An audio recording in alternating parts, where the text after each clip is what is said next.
प्राचीन समय की बात है। एक समुद्र के किनारे एक गुरु अपना आश्रम बनाकर रहा करते थे। हजारों शिष्य उनसे ज्ञान ग्रहण करने के लिए दूर दूर से उनके पास आकर रहते थे। गुरु का ज्ञान देने का तरीका भी बड़ा ही अनूठा था। शुरुआत में वो अपने शिष्यों को उपदेशों के माध्यम से ज्ञान देते थे। उसके बाद वो अपने शिष्यों को उस ज्ञान का अनुसरण करने के लिए कहते थे, उस ज्ञान को अपने व्यवहारिक जीवन में उतारने को कहते थे। एक बार उस आश्रम में एक सम्राट अपने बेटे को लेकर पहुंचा। उस सम्राट ने उस गुरु से प्रार्थना की कि आप मेरे बेटे को अपने आश्रम में रहने दें और अपने तरीके से उसे ज्ञान दें। उसे इस आश्रम में बिल्कुल भी ऐसा नहीं लगना चाहिए कि वो किसी सम्राट का बेटा है। उसे बिल्कुल साधारण शिष्यों की तरह ही ज्ञान देने की कृपा करे। गुरु ने मुस्कुराते हुए कहा कि सम्राट ज्ञान इसी तरीके से लिया जा सकता है। अगर तुम अपने आप को दूसरों से बड़ा समझोगे तो तुम ज्ञान ग्रहण नहीं कर पाओगे। अगर तुम्हें ज्ञान ग्रहण करना है तो तुम्हें दूसरों की तरह अपने आप को साधारण समझना होगा। यही ज्ञान ग्रहण करने की सबसे पहली सीढ़ी होती है। तुम निश्चित रहो, आज से तुम्हारे बेटे की जिम्मेदारी मेरे कंधों पर रही। उसे रोते हुए देखकर गुरु ने कहा कि बेटा, मैं तुम्हें चुप नहीं करूंगा। हो सकता है कि आज मैं तुम्हारे आंसू पोंछ दूं, लेकिन कल तुम फिर अपने आप को अकेला पाओगे। याद रखना, जीवन में इंसान अकेला आता है और अकेला ही जाता है। जितनी जल्दी जो इंसान इस बात को समझ लेता है, वो उतनी जल्दी आत्मज्ञान के रास्ते पर निकल पड़ता है। गुरु ने अपनी बात आगे बढ़ाते हुए कहा कि जो इंसान अकेला रहना सीख लेता है, वही खुद से प्यार कर पाता है, और जो खुद से प्यार करना जानता है, वो किसी के भी जाने का अफसोस नहीं करता, क्योंकि वो खुद से ही प्यार करता है। धीरे धीरे तुम आश्रम के माहौल में ढल जाओगे। शुरुआत में तुम्हें समस्या आ सकती है, लेकिन कुछ दिनों के बाद तुम इसे आत्मसात कर लोगे। उसके बाद तुम्हें यही जगह बहुत अच्छी लगने लगेगी। ये जगह तुम्हें अपनी महल जैसी लगने लगेगी। संध्या हो चली थी। समुद्र के दूसरे छोर पर सूरज सीपने लगा था और अपनी लालिमा पूरे आसमान में बिखेर रहा था। बड़ा ही सुंदर दृश्य था और गुरु शिष्य को अपने साथ लेकर आश्रम में वापस लौट आए। उस शिष्य को भी थोड़ी सांत्वना मिली, क्योंकि गुरु की आंखों में एक अभूतपूर्व शांति झलक रही थी। और जब हम किसी एकांतवासी गुरु की आंखों में वो शांति देख लेते हैं तो हमारे हृदय में से भी सारा भार हट जाता, मन एकदम निर्मल हो जाता है। जब सम्राट का बेटा रात्रि का भोजन करने के लिए भोजन कक्ष में पहुंचा तो आसपास के सभी शिष्य उसके पास आने लगे। उन सभी को पता था कि ये सम्राट का बेटा है और अगर हम इससे दोस्ती कर लेते हैं तो उससे हमारा बहुत फायदा होने वाला है। यही सोचकर आश्रम के ज्यादातर बच्चों ने उसे घेर लिया था। बस कुछ बच्चे जो अकेले रहने का महत्व समझते थे, जो दिखावे में विश्वास नहीं करते थे, वो उस सम्राट के बेटे के पास जाने की बजाय अपना पूरा ध्यान खाने पर लगा रहे थे और एकांत में बैठकर अपना भोजन कर रहे थे। कुछ दिनों के बाद सम्राट के बेटे की आश्रम के ज्यादातर बच्चों के साथ दोस्ती हो गई। अब वो आश्रम में उन बच्चों के साथ घूमता, उन्हीं के साथ अपना ज्यादातर समय बिताता। आखिरकार सम्राट का बेटा था, सुख सुविधाओं में पला बड़ा था। आसपास बहुत से दास और दासियां होते थे। आसपास अपने मित्रों से घिरे होना, वही दिनचर्या उसने इस आश्रम में भी अपना ली थी। ऐसा नहीं था कि गुरु को ये सब पता नहीं था, पर गुरु से अलग तरीके से ज्ञान देना चाहते थे। बच्चों को ध्यान आप उपदेश देकर नहीं दे सकते, उन्हें साक्षात्कार कराना पड़ता है। उसके बाद उन्हें वो बात समझ आती है जो आप समझाना चाहते हैं। गुरु को ये बात पता थी कि अगर मैं इसे बोलकर बताऊंगा तो ये कभी समझ नहीं पाएगा। मुझे इसे दिखाना पड़ेगा, इसे एहसास कराना पड़ेगा कि अकेले रहने से ही तुम अपनी शक्तियों को जान पाओगे, ये सीख देने के लिए। गुरु एक दिन उस शिष्य को अपने साथ एक पहाड़ी की चोटी पर ले गए। पहाड़ी पर पहुंचकर गुरु ने उस शिष्य से कहा कि अब तुम्हारा ज्ञान पूरा हो चुका है, बस एक आखिरी रात तुम्हें यहाँ पर बितानी होगी। उसके बाद अगले दिन शाम को मैं तुम्हारे राजमहल में तुमको पहुंचा दूंगा। वो बच्चा तो ये सुनकर बहुत खुश हो गया कि अब मैं वापस अपने राजमहल चला जाऊंगा। फिर से मेरे दास और दासियां, सारी भोग की वस्तुएं मेरे पास होगी। उस शिष्य ने गुरु से पूछा कि गुरुजी, मुझे आज रात आप यहाँ पहाड़ी पर क्यों छोड़ रहे हैं? आखिर मुझे कौन सा आखिरी ज्ञान यहाँ से मिलेगा? गुरु ने मुस्कुराते हुए कहा कि यहाँ पर चट्टान के पीछे तुम्हें छिपकर बैठना होगा। यहाँ पर रोज रात को एक बाज आता है, तुम्हें उस बाज को देखना है, बड़े गौर से देखना है, हर गतिविधि देखनी है। और उस बाज को देखने के बाद अगले दिन अगर तुम उस बाज की खूबियां मुझे बता पाए तो मैं तुम्हें तुम्हारे राजमहल वापस भिजवा दूंगा। और हाँ, सुबह आने से पहले एक बात पर और ध्यान देना है। एक चरवाहा यहाँ पर अपनी भेड़ों को चराने के लिए आता है। तुम्हें उन भेड़ों की गतिविधियां भी देखनी है। याद रखना, बाज की गतिविधि रात को और भेड़ों की गतिविधि सुबह। अगर तुम दोनों की गतिविधि ध्यान से देखकर मुझे बता पाए तो तुम इस आश्रम से हमेशा के लिए आजाद हो जाओगे। तुम्हारा ज्ञान पूरा हो जाएगा। मैं तुम्हारे पिता को कह दूंगा कि ये बच्चा हमारे आश्रम का सबसे ज्ञानी बच्चा है। ये कहकर गुरु अपने आश्रम में वापस लौट आए और वो बच्चा वहीं पर उस चट्टान के पीछे खड़ा हुआ उस बाज का इंतजार करने लगा। काफी वक्त बीत जाने के बाद वहां पर एक बाज अपने बच्चों के साथ पहुंचा। सम्राट के बेटे ने पूरी रात उस बाज की गतिविधि बड़े ही ध्यानपूर्वक देखी और सुबह होने के बाद जब चरवाहा वहां पर अपनी भेड़ों को लेकर पहुंचा तो उसने एक अभूतपूर्व दृश्य देखा। उसने देखा कि वो बाज भेड़ के एक बच्चे को अपने पंजों में दबाकर आसमान में उड़ गया। उसने उस भेड़ के बच्चे का शिकार कर लिया था। ये सारा दृश्य देखकर वो बच्चा आश्रम में वापस अपने गुरु के पास पहुंचा।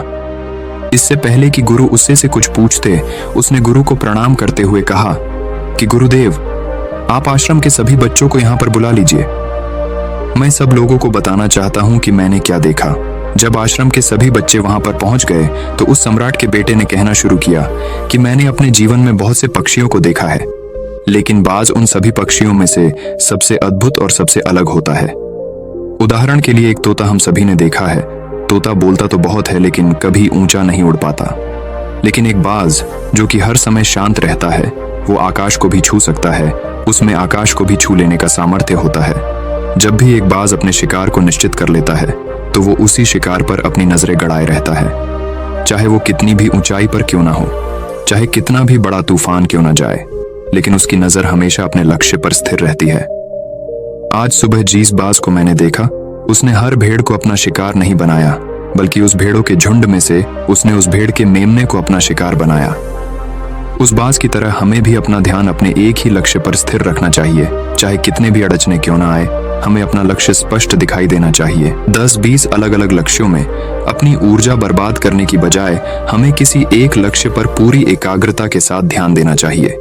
तीसरी बात जो मैंने उस बात से सीखी और जो हम सभी को सीखनी चाहिए, वो ये है कि बाज कभी भी दूसरे पक्षी के साथ नहीं उड़ता, वो हमेशा आकाश में अकेला उड़ता है। इससे हमें यह सीख लेनी चाहिए कि हमें कभी भी छोटी सोच वाले लोगों के साथ नहीं रहना चाहिए। आखिरकार हम भी वही बन जाते हैं जिनके साथ हम रहते हैं। इसीलिए या तो बड़ी सोच वालों के साथ रहो या फिर अकेले रहो, क्योंकि जब हम अकेले रहते हैं तभी हम खुद की ताकत और खुद की कमजोरियों को जान पाते हैं। कमजोरियों को जानकर उनको दूर कर सकते हैं और अपनी ताकत को जानकर उसका सही इस्तेमाल कर सकते हैं, लेकिन वो तभी संभव होगा जब हम अकेले रहना सीखेंगे।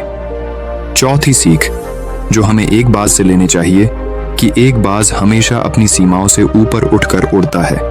जब तूफान आता है तो हर एक पक्षी अपने घोंसले की तरफ भागता है, खुद को छुपाने की जगह ढूंढता है, लेकिन बाज ऐसा कुछ भी नहीं करता। वो खुद की सीमाओं को तोड़कर बादलों से भी ऊपर उड़ने का प्रयास करता है।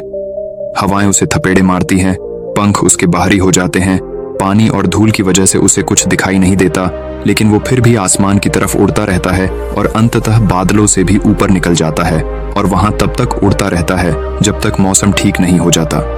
अपनी सीमाओं को सिर्फ इसीलिए तोड़ पाता है क्योंकि वो समस्या के आने पर उससे घबराता नहीं है, उससे डर कर बचने का प्रयास नहीं करता, बल्कि एक सकारात्मक नजरिए के साथ उसका सामना करता है। जीवन में चाहे कितनी भी अड़चने क्यों ना आए, हमें उन अड़चनों से लड़ना चाहिए, न कि उनसे डर कर कहीं छिप कर बैठना चाहिए। बहादुर तो वो लोग होते हैं जो तूफानों से टकरा जाते हैं, जो अपने घर में अपने घोंसले में अपनी जगह ढूंढ कर बैठ जाते हैं। पांचवी बात जो हम एक बात से सीखनी चाहिए कि बाज कभी भी अपने घोंसले में घास के कोमल तीन की नहीं रखता। जो तीन की कोमल होते जाते हैं वह उन्हें निकाल कर फेंकता रहता है। उसी तरह चाहे कितने भी आरामदायक जिंदगी आपको मिली हो, लेकिन उस आराम से ऊपर उठकर अपने आलस्य को तोड़कर जीवन में मेहनत करते रहना चाहिए। अपने घोंसले से कोमल तिनके उठाकर फेंक दो और आज ही अपने आलस्य को तोड़कर निकल पड़ो।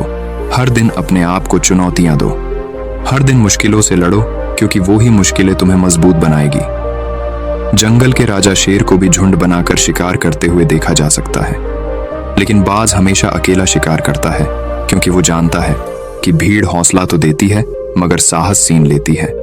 आदमी को हमेशा अकेले ही आगे बढ़ना होता है।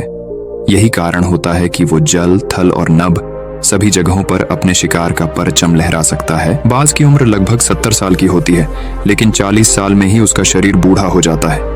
नाखून उसके पैरों में ढंसने लगते हैं, पंख उसके शरीर में चिपक जाते हैं, उसकी चोंच मुड़ जाती है, उसका शरीर भारी हो जाता है। ऐसी स्थिति में शिकार करना तो क्या उड़ने की भी हालत नहीं रहती। उसकी ऐसे में उसके पास सिर्फ दो विकल्प होते हैं। पहला, या तो वो खुद की इस अवस्था को स्वीकार कर ले और भूखा प्यासा मर जाए, या किसी दूसरे जानवर का शिकार बन जाए। और दूसरा विकल्प ये होता है कि वो 6 महीने एक बहुत ही दर्दनाक प्रक्रिया से गुजरे और खुद को फिर से पहले जैसा मजबूत बना ले। लेकिन बाज तो बाज है, वो दूसरा विकल्प चुनता है।